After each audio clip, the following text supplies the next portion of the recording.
Ikem Touré Live. Bienvenue à ce nouveau numéro de votre émission. Comme d'habitude, nous nous posons une question à laquelle nous apportons une réponse selon la lumière de la Bible, avec l'homme de Dieu, le révérend Emmanuel Ikem Touré, et en compagnie également de notre co-animatrice, la sœur Nadège. Alors aujourd'hui, nous nous posons la question de savoir quel est le rôle du disciple en période électorale. Nadège? Alors, pour moi, je vais aller directement avec une première question. Ouais. Est-ce que le chrétien peut être électeur? Ou est-ce qu'il doit être électeur? Bien, le chrétien, il faut le rappeler, n'est pas hors de la société. Le chrétien, comme vous l'appelez, vous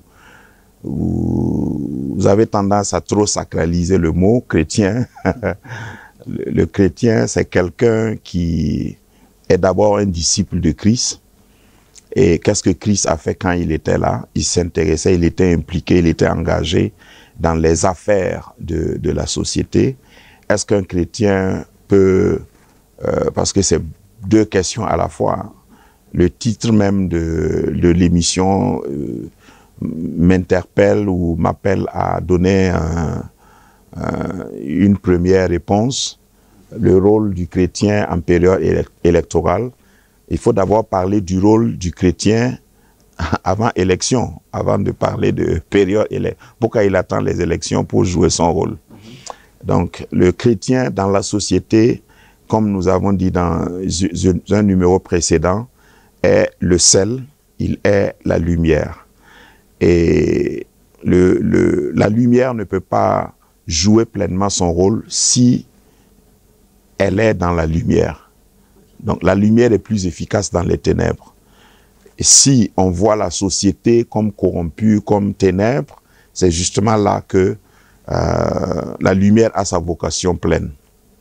Donc, avant élection, il faut jouer son rôle de chrétien pour être efficace en période électorale. Parce que le choix ne doit pas être fait à l'aveuglette. Si le chrétien est la lumière, il va non seulement opérer un choix éclairé, mais il va aussi éclairer ceux qui vont faire le choix. Ça veut dire que le chrétien doit s'impliquer.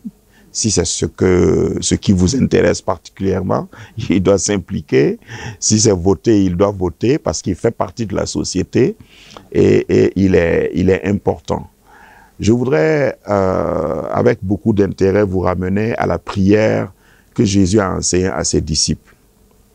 Un jour, les disciples de Jésus sont allés le voir pour dire « Enseigne-nous à prier ». Hein, ce qu'on reconnaît aujourd'hui comme la prière du Notre Père, que beaucoup récitent. Il y a l'engagement civique dans cette prière-là, en quelque sorte. Une partie, la première partie même de la prière dit que ta volonté soit faite sur la terre comme elle est au ciel.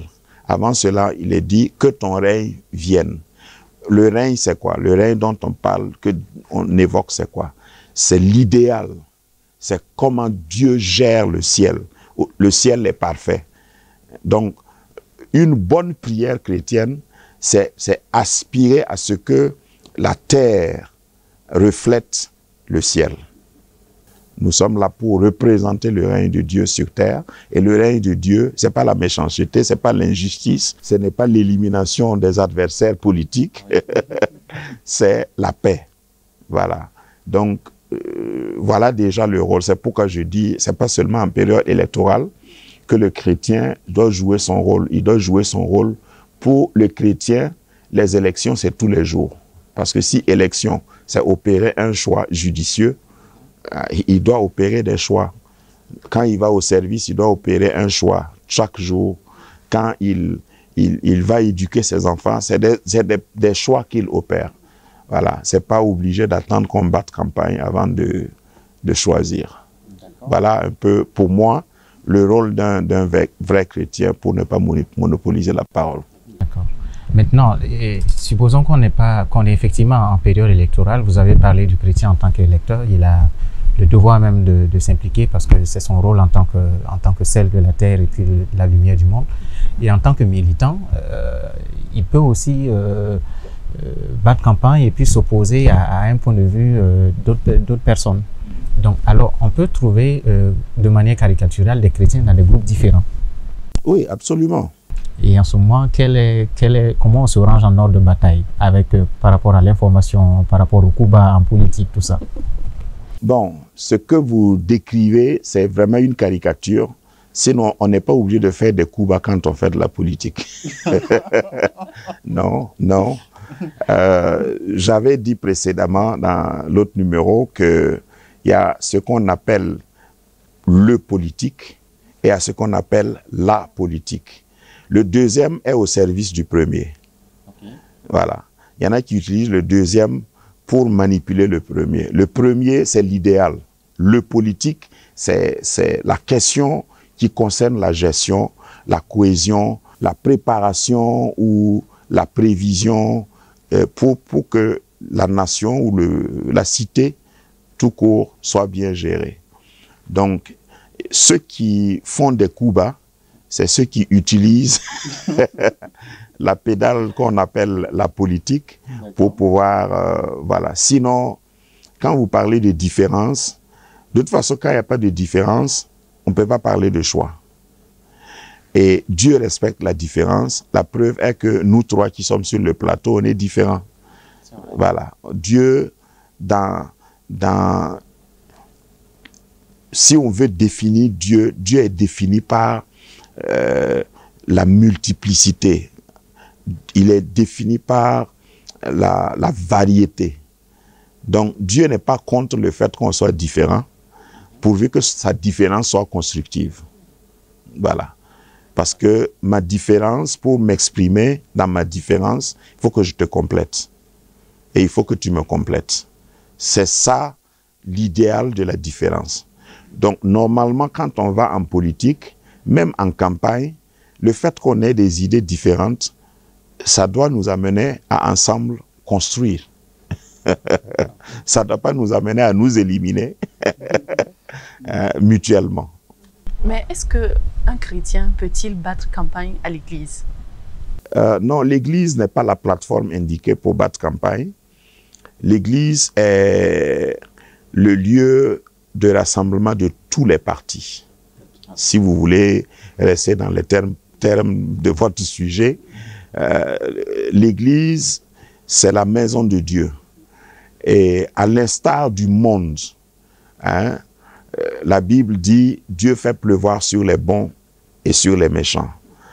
Dieu pouvait former un parti politique et puis obliger tout le monde à acheter leur carte électorale, être tous chrétiens ou tous, mais Dieu a respecté le choix de l'homme. Voilà.